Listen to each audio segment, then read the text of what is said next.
So he found the SS headquarters, busted in, killed 4 of them, and discovered papers that they were trying to infiltrate the Dutch resistance, which What? he foiled by himself. At this point during the night, Leo Major runs across some Dutch citizens, which turns out to be some of the Dutch resistance. He then partners with them to take back City Hall. Major then tells the Dutch resistance about his friend Arsenal's body, of which they go and retrieve it so that it may be properly buried. Leo Major then returns to Canadian lines around 4 a.m., having successfully liberated an entire city by himself. What's most amazing about this Welcome back to another reaction video. Ladies and gentlemen, thank you for clicking on this video. If this is your first time, my name is Onel and this is Tekla.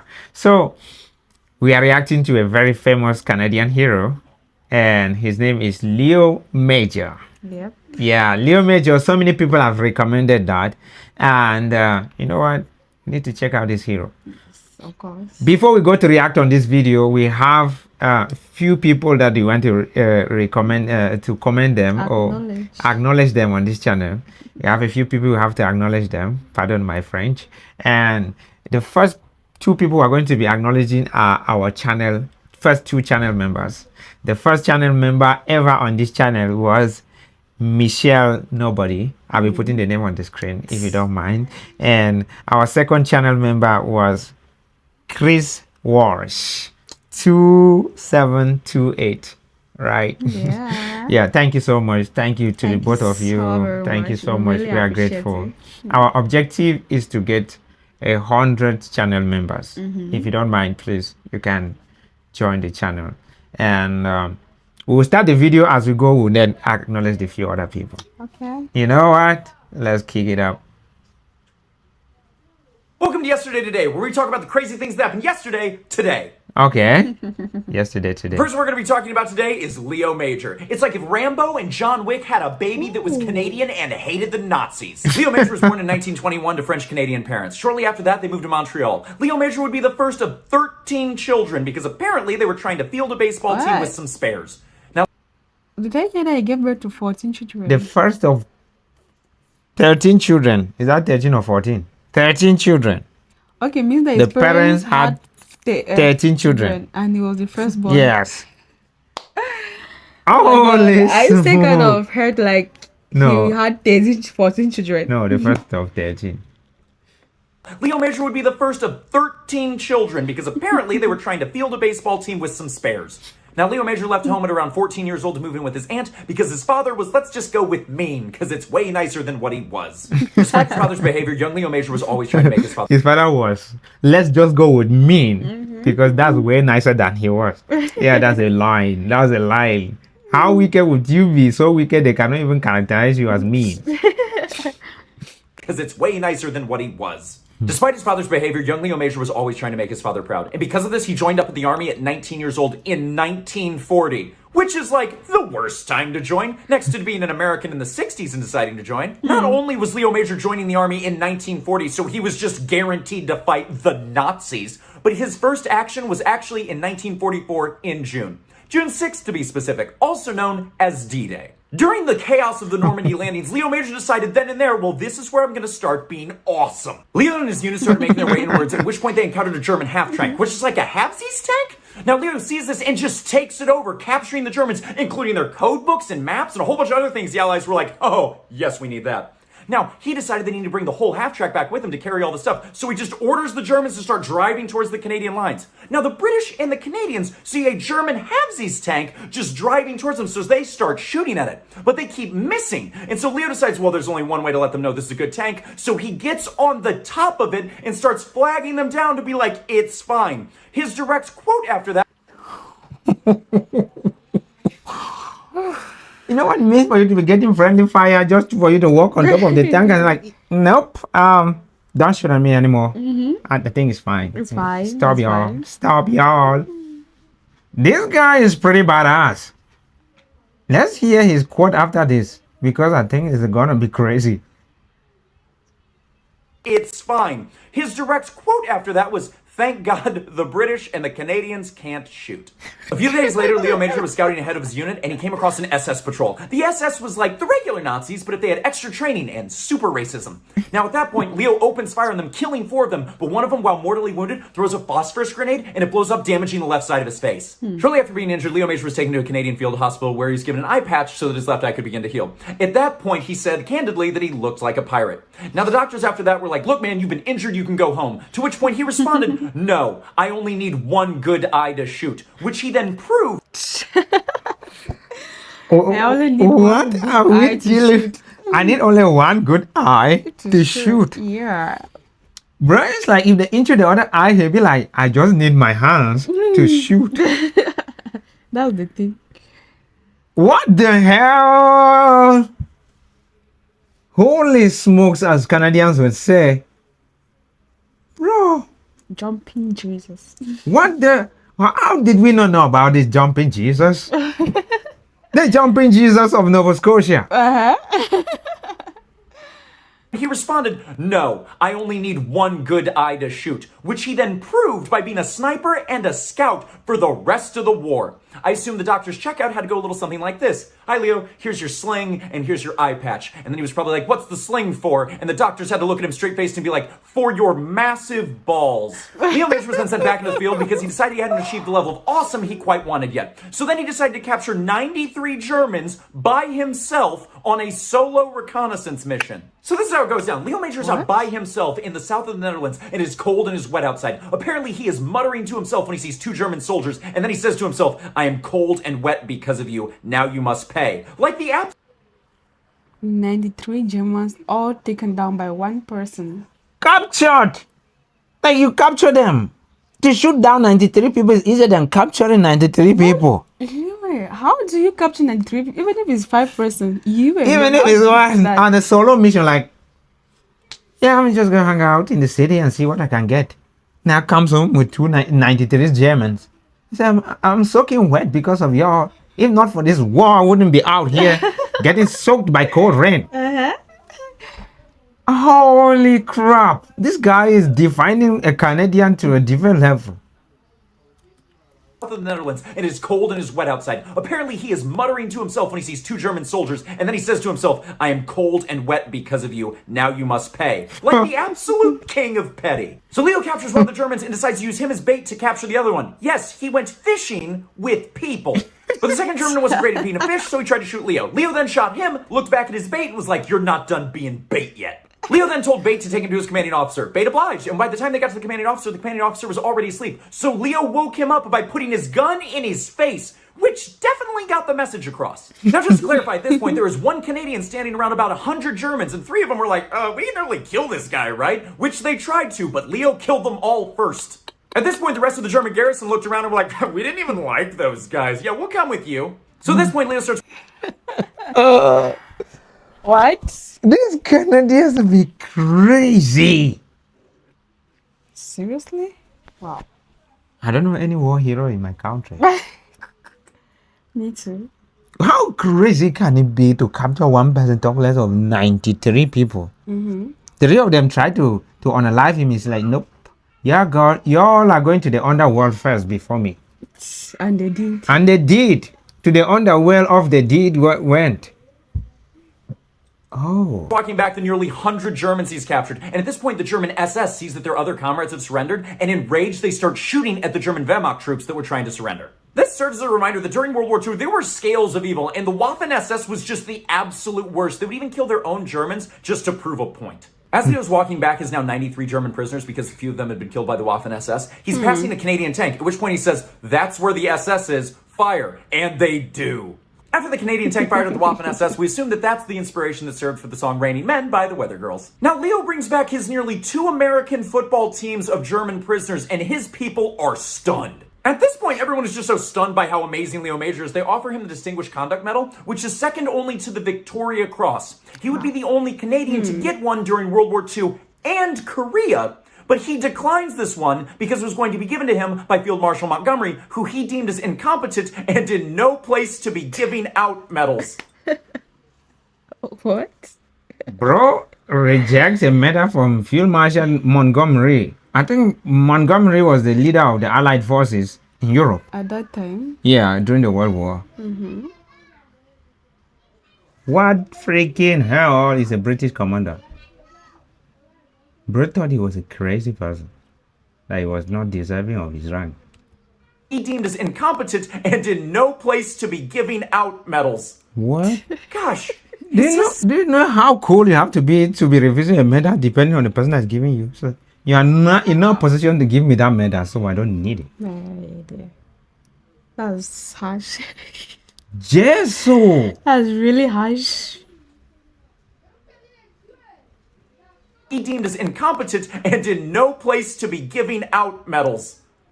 Gosh, is his sling broken yet? In February of 1945, Leo was helping a chaplain load a Bren carrier with corpses so they could be properly taken care of. Now, as they started to drive away, they hit a landmine. Leo was sitting in the back of the Bren carrier and is thrown like 55 feet. He breaks both of his ankles, his ribs, and then like 3 vertebrae in his back, but survives and is taken 30 miles to a field hospital. Now, at this point, death is starting to fear Leo Major because he just seems to be unkillable. The doctors had to see him coming back in and be like, not this guy again. What does he need? A bigger sling?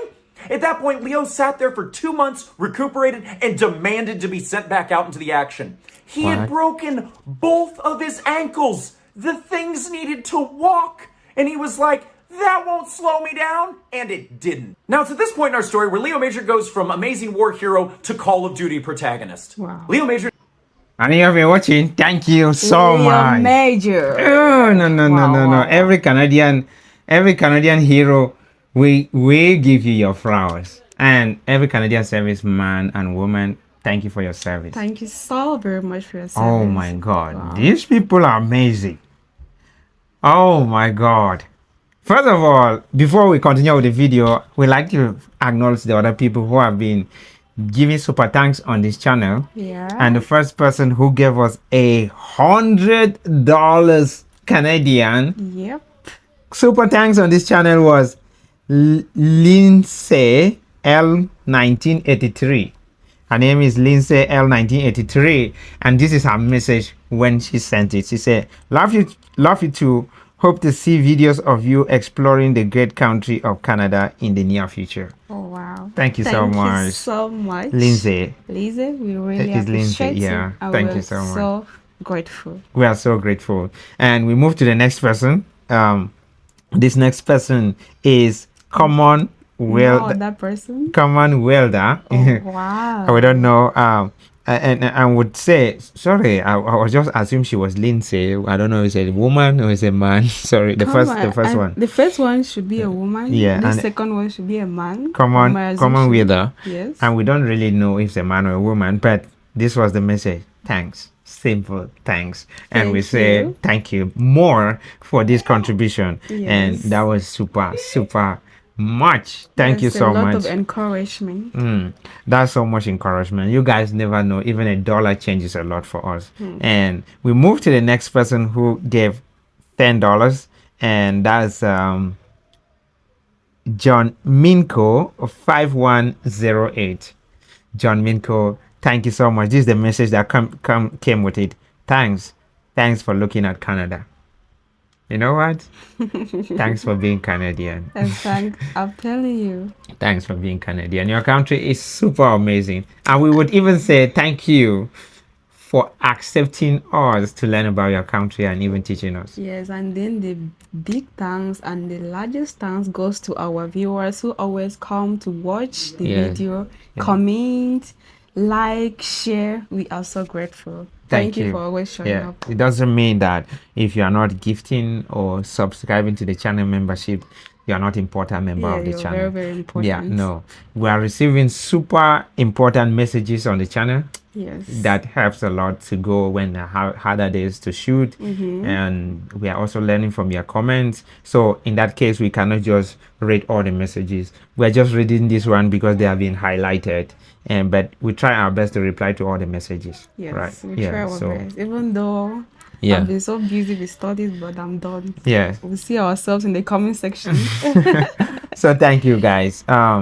We don't think that you have to donate something for us to read your messages. It's just that if we have to read the messages, we really can never read all of them. Even if we did a 2 hours video. Yeah, there are many, and we're so grateful. I love reading them though. Yeah.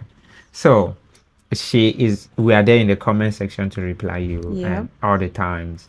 We appreciate you in every way. You are sharing, you are watching, you are commenting. Always appreciated. Yeah, but that notwithstanding, we'll actually look for a day and make a video to reply some few comments. Yeah, to reply some few comments, especially the funny ones, the educative ones, and stuff like that.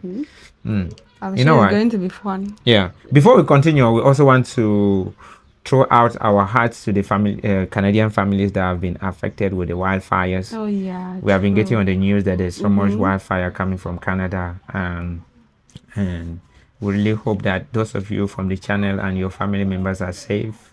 And we pour out our hearts to you. We will pray for you. We hope that you are safe throughout this hard moment.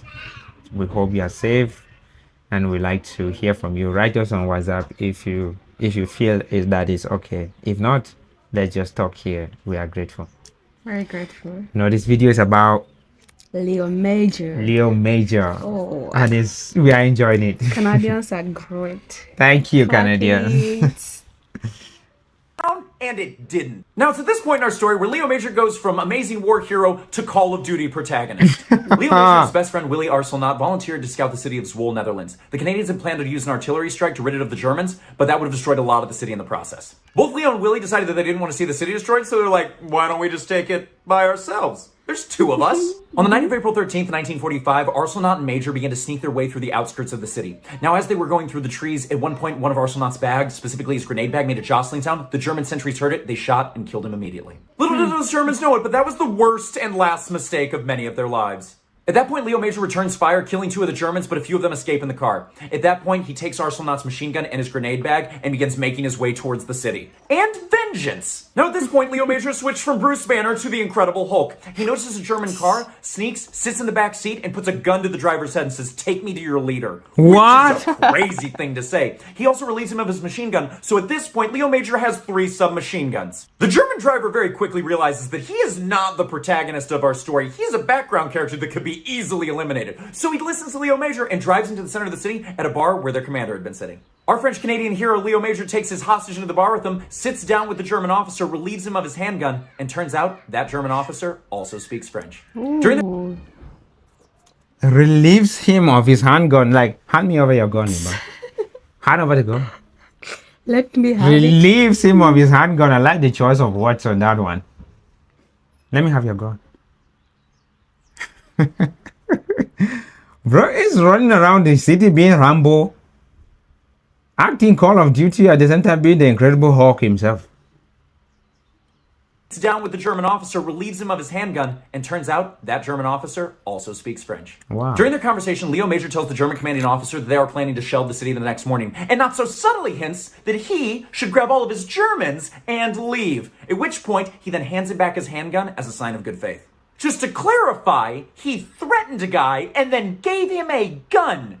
What, is he invincible? What's going on here? At this point, the German commanding officer realizes he's dealing with probably the scariest person he will ever come across in his life, so he takes Leo's previous hostage, they get in the car, and they start driving away. Though the retreat orders given, some units of the Wehrmacht, the Gestapo, and the SS stayed around, which Leo Major decided just simply would not do. So Leo Major starts running through the town, throwing grenades at random and shooting at anything that might like schnitzel. He also begins to capture just a plethora of Germans. Leo started capturing so many Germans that every time he got a group together of 8 to 10, again, one guy, capturing double digits of people, he would just take them back to the Canadian lines, like a really aggressive field trip, like the Rambo Miss Frizzle.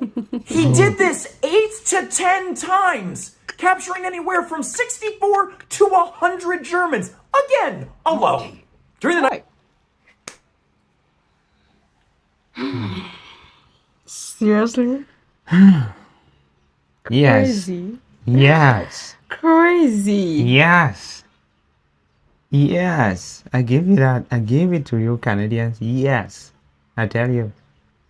Brother. What the hell? Holy smokes. Wow.